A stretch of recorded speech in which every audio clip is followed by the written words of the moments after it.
Welcome to The Explainer.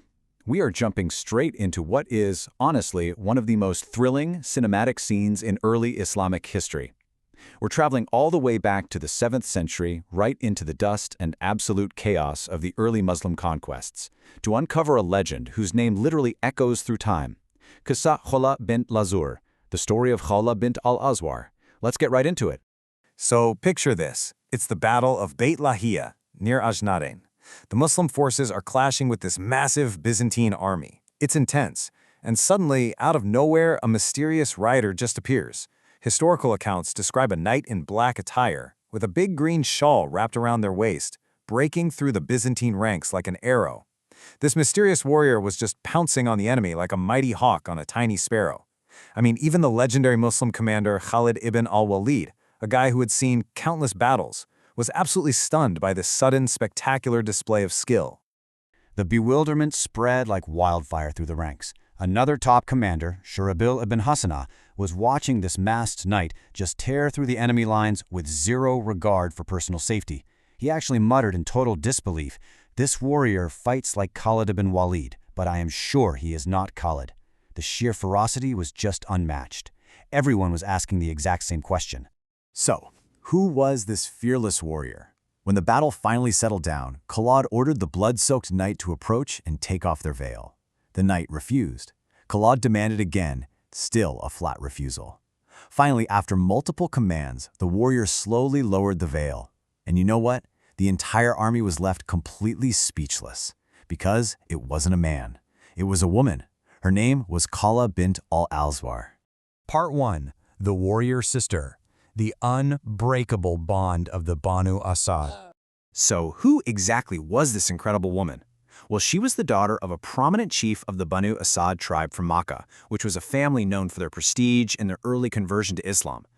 But more importantly for our story, her life is deeply intertwined with her family loyalty, specifically this unbreakable bond she had with her sibling.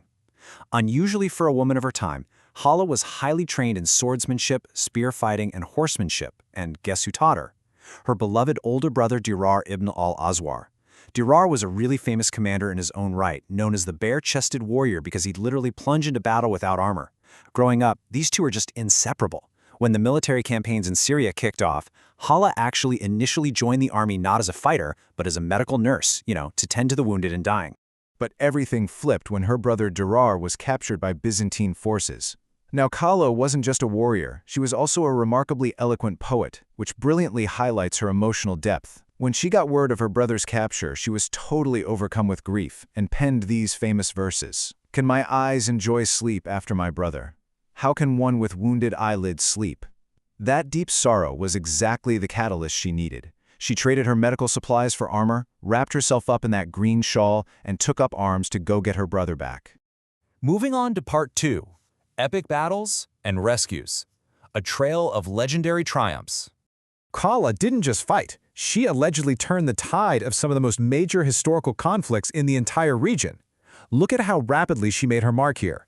In 634 AD, at the Battle of Ajnadain, she executed that famous cavalry charge we talked about where her identity was revealed. By August 634, during the incredibly grueling siege of Damascus, she led a daring rearguard raid specifically to rescue her brother Dirar from his Byzantine captors, and she actually succeeded. Then just 2 years later, in August 636, at the monumental Battle of Yarmouk, she played a completely pivotal role in rallying the Muslim forces during one of their darkest hours.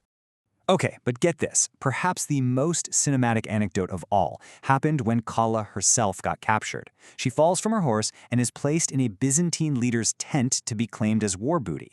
But instead of just accepting her fate, no way. She rouses the other female prisoners. With no swords lying around, she tells them to literally rip the tent poles out of the ground to use as weapons. And they fight their way out. The group of women reportedly eliminated 30 heavily armed guards. Khawla personally took down 5 of them, including the very man who thought he had captured her. It is just an absolute masterclass in resourcefulness. And her fierce courage was contagious. During the grueling Battle of Yarmouk, the Muslim lines were really faltering. Khawla, wounded and completely exhausted, rallied a group of women to the front lines. Seeing these women fight with such incredible ferocity had a massive psychological impact on the retreating men. It so shamed and inspired them that they turned right back around, shouting, "If we do not fight, then we are more entitled to sit in the women's quarter than the women." They regrouped, charged back into the fray, and secured a historically crucial victory. Which brings us to part 3, fact or fiction, the historical investigation. Now this is where our explainer takes a bit of a dramatic pivot. We've just walked through a high-octane legend, but as impartial historians, we have to ask a tough question.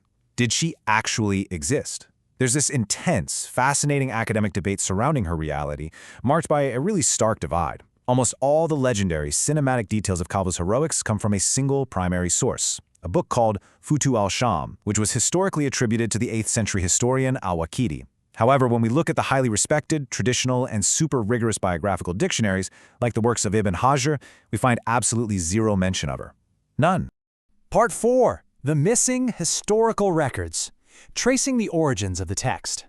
Let's delve a little deeper into this academic skepticism, because it's important to understand why scholars are so divided here. That number 907, that represents the year 907 AH. Modern historians and scholars have rigorously analyzed the extant text of Futu al-Sham, and they discovered that the version detailing Khawla's heroics couldn't possibly belong to Al-Waqidi. It was actually written in the year 907 Hijri by an unknown author who falsely attributed it to the older historian. This means the very first written account of her exploits didn't appear until centuries after the battles actually took place.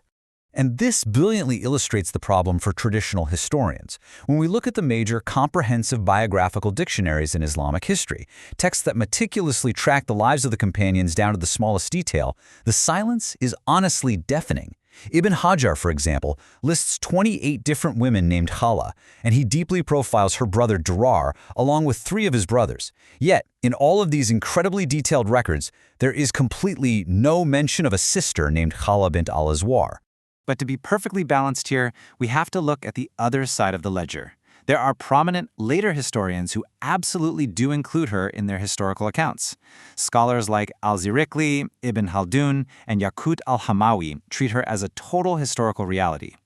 The critics, however, argue that these later scholars might have simply relied on that 907 AH fabricated text of Futu al-Sham as their primary source material. So the crucial point comes down to this theory. What if she is a composite, or a legend born out of necessity? Some sociologists and historians suggest that the emergence of Khawla's legend in the 9th Hijri century wasn't some malicious forgery, but rather a reflection of what society deeply needed at that time. You know, during turbulent eras, communities crave heroic models. They needed a symbol of courage, virtue, and especially feminine strength and empowerment to really inspire the masses. And finally, Part 5. Enduring Legacy of Courage, a symbol transcending time. Whether she was a flesh-and-blood warrior who somehow slipped through the cracks of early records or a brilliantly crafted literary symbol, her undeniable real-world impact has completely transcended time. The traditional narrative concludes that Khawla passed away around 35 AH, or perhaps earlier during the devastating plague of Emwaz in 639 AD. That was a massive epidemic that wiped out nearly 25,000 Muslim soldiers in Syria, including many top commanders and her own brother Durar. But her physical death was really just the beginning of her cultural life. Today, the Khawla bint Al-Azwar military school in the UAE literally trains female soldiers. In Iraq, an entire all-women military unit was named after her. Back in 1981, Jordan honored her on a national stamp. And you'll find countless streets, schools, and institutions bearing her name all across the globe. She remains a fiercely relevant pioneer of female empowerment today. So, I want to leave you with this final, provocative thought to wrap up our explainer. Does a hero's historical reality even matter if their legacy continues to inspire generations? Fact or folklore, the story of Khawla bint Al-Azwar remains a timeless beacon of courage, proving for sure that the power of an idea and the true strength of a woman can echo through eternity. Thank you so much for joining me on this journey today, and remember to keep questioning the history around you.